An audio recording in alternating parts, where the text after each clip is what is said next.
Hi ನಮಸ್ತೆ welcome to our channel. ನಾನು ನಿಮ್ಮ ಶ್ವೇತಾ ರವಿಕುಮಾರ್. ಇವತ್ತಿನ ದಿನ ಸಿಂಪಲ್ ಆ್ಯಂಡ್ ಟೇಸ್ಟಿಯಾಗಿರುವಂಥ ಕ್ಯಾಪ್ಸಿಕಮ್ ರೈಸ್ನ ಮಾಡ್ತಾ ಇದ್ದೀನಿ. ಇದನ್ನು ನೀವು ಮಾರ್ನಿಂಗ್ ಬ್ರೇಕ್ಫಾಸ್ಟಿಗಾದರೂ ಮಾಡ್ಕೋಬೋದು, ಅಥವಾ ರಾತ್ರಿ ಡಿನ್ನರ್ಗಾದರೂ ಮಾಡ್ಕೋಬೋದು, ಅಥವಾ ಮಕ್ಕಳ ಲಂಚ್ ಬಾಕ್ಸು ಸಹ ಕಟ್ಬೋದು.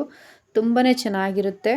ಮೊದಲು ಇದನ್ನು ಮಾಡೋದಕ್ಕೆ ಒಂದು ಫ್ರೈ ಪ್ಯಾನ್ಗೆ 2 ಟೇಬಲ್ ಸ್ಪೂನ್ ಅಷ್ಟು ಎಣ್ಣೆನ ಹಾಕ್ಕೊಳ್ತಾ ಇದ್ದೀನಿ. ಎಣ್ಣೆ ಕಾದ ನಂತರ 1 ಟೀ ಸ್ಪೂನು ಸಾಸಿವೆ ಜೀರಿಗೆನ ಹಾಕ್ಕೊಂಡು, ಸಾಸಿವೆ ಜೀರಿಗೆ ಚಿಟಪಟ ಅಂತ ಅಂದಮೇಲೆ ಒಂದು ಈರುಳ್ಳಿನ ಉದ್ದುದ್ದ ಕಟ್ ಮಾಡಿ ಹಾಕ್ಕೊಳ್ತಾ ಇದ್ದೀನಿ. ಈರುಳ್ಳಿ ಚೆನ್ನಾಗಿ ಟ್ರಾನ್ಸ್ಪರೆಂಟ್ ಆಗೋವರೆಗೂ ಫ್ರೈ ಮಾಡ್ಕೊಳ್ಬೇಕು.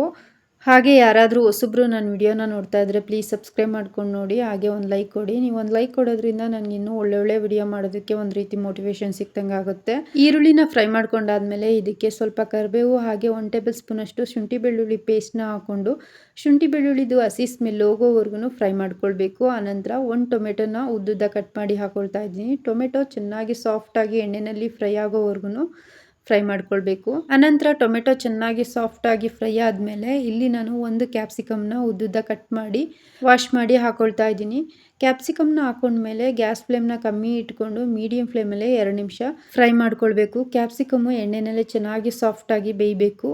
ಅನಂತರ ಇದಕ್ಕೆ ಒಂದು 1/4 ಟೀ ಸ್ಪೂನಷ್ಟು ಅರಿಶಿನ, ಖಾರಕ್ಕೆ ತಕ್ಕಂತೆ 2 ಟೀ ಸ್ಪೂನಷ್ಟು ರೆಡ್ ಚಿಲ್ಲಿ ಪೌಡರು, 1 ಟೀ ಸ್ಪೂನಷ್ಟು ಧನಿಯಾ ಪೌಡರು, ಅರ್ಧ ಟೀ ಸ್ಪೂನಷ್ಟು ಗರಂ ಮಸಾಲನ ಹಾಕ್ಕೊಂಡು, ಜೊತೆಗೆ ರುಚಿಗೆ ತಕ್ಕಷ್ಟು ಉಪ್ಪನ್ನ ಹಾಕಿ ಚೆನ್ನಾಗಿ ಒಂದ್ಸಲ ಖಾರದ ಹಸಿ ಸ್ಮೆಲ್ ಹೋಗೋವರೆಗೂ ಫ್ರೈ ಮಾಡ್ಕೊಳ್ಬೇಕು.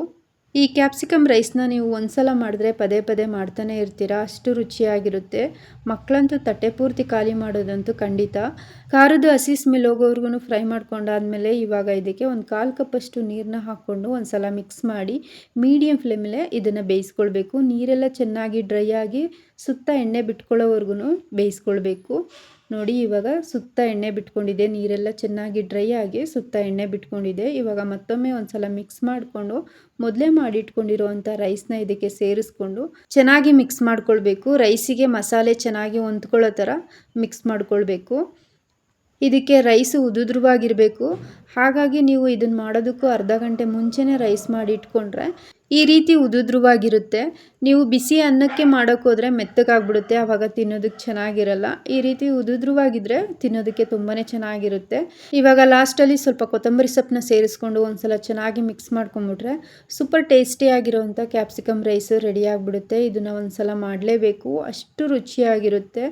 ಈ ರೆಸಿಪಿ ನಿಮಗೆ ಇಷ್ಟವಾಗಿದ್ದರೆ ಪ್ಲೀಸ್ ಲೈಕ್ ಮಾಡಿ, ಶೇರ್ ಮಾಡಿ, ಕಮೆಂಟ್ ಮಾಡಿ, ಸಬ್ಸ್ಕ್ರೈಬ್ ಮಾಡ್ಕೊಳ್ಳಿ. ಪಕ್ಕದಲ್ಲೇ ಇರುವಂಥ ಬೆಲ್ ಐಕಾನ ಕ್ಲಿಕ್ ಮಾಡಿ ಹಾಲ್ ಅನ್ನೋ ಬಟನ್ನ ಪ್ರೆಸ್ ಮಾಡಿದ್ರೆ ನಾನು ಹಾಕೋವಂಥ ವಿಡಿಯೋ ಎಲ್ಲ ನಿಮಗೆ ನೋಟಿಫಿಕೇಷನಲ್ಲಿ ಬರುತ್ತೆ. ಆವಾಗ ನನ್ನ ವಿಡಿಯೋನ ನೀವು ನೋಡ್ಬೋದು.